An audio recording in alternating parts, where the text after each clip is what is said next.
SSC second SLST বিষয়ক কলকাতা হাইকোর্টে যেমন মামলা, সুপ্রিম কোর্টেও কিন্তু কিছু মামলা দায়ের হয়েছে, আশা করি আপনারা জানেন। তো এই যে 10 মার্কস বিষয়, তো 10 নম্বর মামলা সুপ্রিম কোর্টে নিয়ে যাওয়ার জন্য ফ্রেশার চাকরিপ্রার্থীরা ভাবছেন।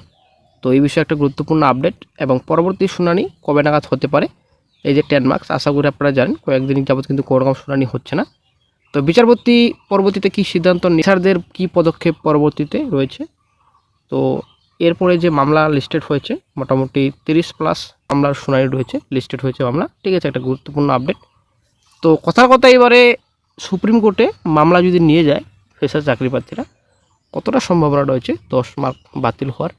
তো আজকে এই ভিডিওতে আলোচনা করা হবে বিস্তারিত। অবশ্যই ভিডিওটি সম্পূর্ণ দেখুন, শেষ পর্যন্ত দেখুন। চ্যানেল নতুন দর্শক অবশ্যই চ্যানেলটিকে সাবস্ক্রাইব করে দেবেন, সঙ্গে অল রাখবেন প্রতিদিন যে কোনো সরকারি বেসরকারি সবার আগে চাকরির খবর আপডেট পাওয়ার জন্য। তো বন্ধুরা, আশা করি আপনারা জানেন বর্তমানে অভিজ্ঞতার 10 নম্বর যে মামলা রয়েছে, তো প্রচুর কিন্তু ঢিলেমি চলছে, ঠিক আছে। আপনারা অবশ্যই দেখতে পাচ্ছেন আমরা বর্তমানে কলকাতা হাইকোর্টের অফিসিয়াল সাইটে রয়েছি। আপনারা অবশ্যই দেখতে পাচ্ছেন এখানে সম্পূর্ণ ডিটেলস দেওয়া রয়েছে। তো 10 মার্কসে matter Lubana Parvin versus the state of West Bengal, সম্পূর্ণ ডিটেলস এখানে দেওয়া রয়েছে। তো কেস নাম্বার সহ এখানে দেওয়া রয়েছে এবং ফার্স্ট হ্যান্ডেড দেওয়া রয়েছে। তো তারপর এই যে আপনারা অবশ্যই দেখতে পাচ্ছেন 10 তারিখ একটা হিয়ারিং ডেট রাখা হয়েছিল, তো সেদিন কিন্তু কোনো রকম হিয়ারিং হয়নি। এই 10 তারিখের পর থেকে এই যে ডেট রয়েছে, ঠিক আছে, এই ডেটে কিন্তু কোনো রকম হিয়ারিং হয়নি, ঠিক আছে। 11 তারিখ, 18 তারিখ, 19 তারিখ, 20 তারিখ কোনো কিন্তু হিয়ারিং হয়নি।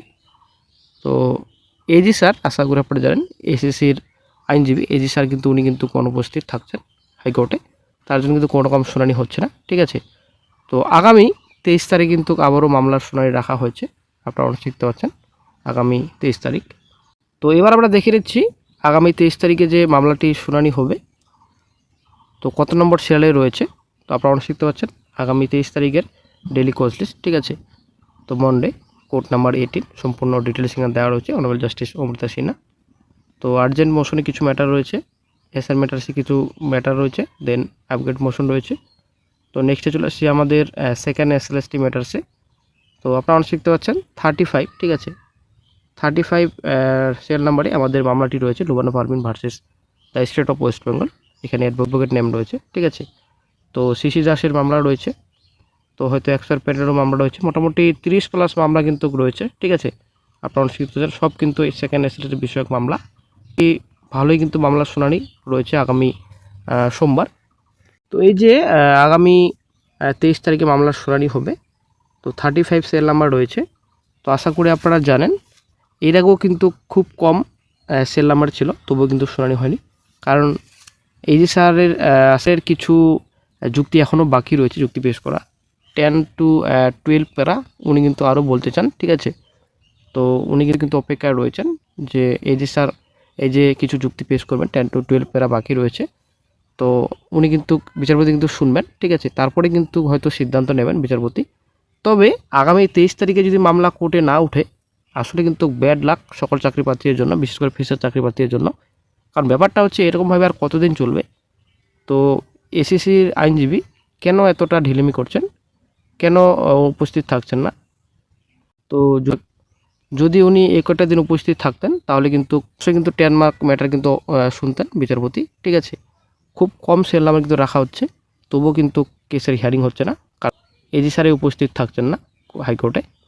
তো যাই হোক, ফ্রেশার চাকরি প্রার্থীরা কিন্তু প্রচুর মামলা রয়েছে, তো কয়েকটি ম্যাটার রয়েছে। তো সব ম্যাটার সুপ্রিম কোর্টে নিয়ে যাওয়ার চিন্তাভাবনা করছে বর্তমানে, ঠিক আছে, চিন্তাভাবনা করা হচ্ছে বর্তমানে। তো সুপ্রিম কোর্টে নিয়ে যাওয়ার চিন্তাভাবনা কেন, আশা করি আপনারা জানেন হাইকোর্টে কিন্তু কোনো কিছুই হচ্ছে না, এবং বিচারপতি কিন্তু ইচ্ছা করলে এই ম্যাটার কিন্তু সিদ্ধান্ত নিতে পারেন, কিন্তু বিচারপতি কেন নিচ্ছে না সেটা হচ্ছে ব্যাপার। তবে যাই হোক, হয়তো শীঘ্রই এই বিষয়ে বিচারপতি একটা নির্দেশ দেবেন। বিচারপতির উপর আমাদের সকলেরই আস্থা রয়েছে। ব্যাপারটা হচ্ছে এবার সবার মনে একটাই প্রশ্ন, কথার কথা এখন যদি সুপ্রিম কোর্টে মামলা নিয়ে যাওয়া হয়, তো কতটা সম্ভাবনা রয়েছে 10 মার্কস বাতিল হওয়ার। তবে আশা করি আমরা এর আগের দিনগুলোতে অবগত যে সব ম্যাটার্স কিন্তু ডিসপোজ করা হচ্ছে, খারিজ করা হচ্ছে। জাস্টিস সঞ্জয় কুমার স্যারের বেঞ্চে কিন্তু সব মামলা কিন্তু উঠছে সেকেন্ড এসএলএসটি বিষয়ক, ঠিক আছে। এই মামলা কতটা গুরুত্বপূর্ণ চোখে দেখবেন সেটাই হচ্ছে ব্যাপার। তবে কাউন্সিলিং নোটিশ প্রকাশিত করেছে, লিস্ট প্রকাশিত করেছে। তো এই যে সেকেন্ড এসএলএসটি 11-12-এর সম্পূর্ণ প্রসেস প্রায় কিন্তু কমপ্লিট, এবং 9 10 শুধুমাত্র বাকি রয়েছে বর্তমানে। এই যে প্যানেল রয়েছে, এই প্যানেলে কিন্তু অনেকটাই প্রভাব পড়বে 10 মার্কস যদি বাতিল হয়। তো এখন কি হবে সেটাই হচ্ছে ব্যাপার। সবাই কিন্তু এখন কোর্টের দিকে তাকিয়ে